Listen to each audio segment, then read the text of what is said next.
सभी मित्रों को राधे राधे, जय श्री कृष्णा। जी हाँ मित्रों, एक साधु ने किए थे एक कुत्ता से 3 प्रश्न और उस कुत्ता ने दिए थे भली भांति उन प्रश्नों के जवाब। उस कुत्ता के जवाब सुनकर आप भी चौंक जाएंगे। एक समय का जिक्र है मित्रों, एक गांव में एक साधु महात्मा एक कुटिया में निवास किया करते थे। तो एक कुत्ता पूरे दिन इधर उधर घूमने के बाद में जैसे ही सूर्य अस्त होते हैं और वैसे ही साधु महात्मा की कुटिया के पास में पहुंच जाता है। प्रतिदिन उस कुत्ता को इसी तरीका से आते हुए देख कर के एक दिन साधु महात्मा उस कुत्ता से प्रश्न करते हैं, अरे कुत्ता, वैसे तो वफादारों में तेरी गिनती है, लेकिन तेरे अंदर 3 बहुत बड़े अवगुण हैं। उसी समय कुत्ता कहता है कि हे महात्मा जी, आपने मेरे अंदर कौन से अवगुण देखे हैं, क्या मुझे भी बताएंगे? तो उसी समय साधु महात्मा कहते हैं कि हे कुत्ता, तेरे अंदर पहला अवगुण ये है कि तू जब भी पेशाब करता है तो टांग उठा करके ही पेशाब करता है। ये तेरे अंदर बहुत बड़ा अवगुण है।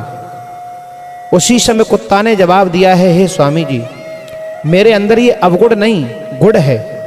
बोले कैसे? उसी समय कुत्ता कहता है कि हे महात्मा जी, इस धरती माँ को मैं अपनी माँ मानता हूँ और भला मैं अपनी माँ के ऊपर पेशाब कैसे कर सकता हूँ? इसलिए मैं पेशाब अपनी माँ के ऊपर नहीं किसी वस्तु के ऊपर ही किया करता हूँ। और मैं ये सोचता हूँ कि मैं जिस जगह पर पेशाब करूँ, क्या पता उस जगह पर किसी संत महात्मा ने तपस्या की हो। आने वाले समय में कोई संत महात्मा, कोई धर्मात्मा व्यक्ति वहाँ पर तपस्या कर भी सकता है। उस जगह पर पहले मंदिर हो, क्या पता आने वाले समय में उस जगह पर मंदिर बने। इसलिए मैं पेशाब जमीन पे नहीं किसी वस्तु के ऊपर किया करता हूँ, क्योंकि पृथ्वी को मैं अपनी माँ मानता हूँ। संत महात्मा बड़े ही प्रसन्न हुए, जवाब दिया, अरे कुत्ता, तूने तो मेरी आंखें खोल दी।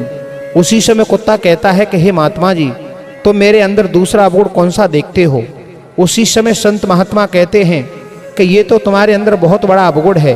संत महात्मा ने जवाब दिया, सुनो, जब भी कोई भिखारी भीख मांगने के लिए गांव में आता है तो तुम अक्सर उस भिखारी के ऊपर जोर जोर से भौंकते हो, चिल्लाते हो। इसका कारण क्या है? तुम उस भिखारी बेचारे के ऊपर क्यों भौंकते हो? वो 2 वक्त की रोटी के लिए दर बदर भटकता है। उसी समय कुत्ता कहने लगा, हे महात्मा जी, मैं उस भिखारी के ऊपर इसलिए भौंकता हूँ, मैं ये कहता हूँ कि अरे मूर्ख, तू किससे भीख मांगने के लिए आया है, जो खुद भगवान से भीख मांगता है। अगर किसी मंदिर में मनुष्य जाता है तो 10 रुपया चढ़ा करके 1 लाख रुपए मांगने की चेष्टा करता है, और उस भिखारी पर तू भीख मांगने के लिए आया है। अगर तुझे भीख मांगनी है तो उस ऊपर वाले साक्षात पार ब्रह्म परमात्मा से भीख मांग, ये तुम्हें क्या दे देंगे, मैं इसलिए भौंकता हूँ। उसी समय संत महात्मा कहने लगे, चलो ये भी बात तुम्हारी ठीक है, लेकिन तुम रात्रि के समय में जब सारा संसार विश्राम कर रहा होता है, मनुष्य जब सो रहा होता है, तब तुम रात्रि के समय में क्यों भौंकते हो? उसी समय कुत्ता कहने लगा, हे महात्मा जी, भौंकने का मेरा मतलब ये है, मैं चिल्ला चिल्ला करके मनुष्य ये कहता हूँ, अरे मनुष्य, तू इस माया की नींद में क्यों सो रहा है? अरे तू तो 84 लाख योनियों में भगवान की सर्वश्रेष्ठ रचना है, फिर भी तू सो रहा है।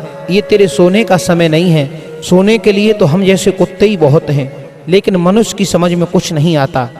कुत्ता की ये 3 बातें सुनकर के संत महात्मा कहने लगे, अरे कुत्ता, आज के बाद में मैं तुम्हें अपना गुरु बनाता हूँ और मैं आपको गुरु मानता हूँ। जी हाँ मित्रों, यदि आपको भी कुत्ता की 3 बातें सही लगी हों तो हमारे कमेंट बॉक्स में अपनी राय अवश्य प्रकट करें और हमारे चैनल को सब्सक्राइब कर दें, बेल आइकन को दबाना ना भूलें।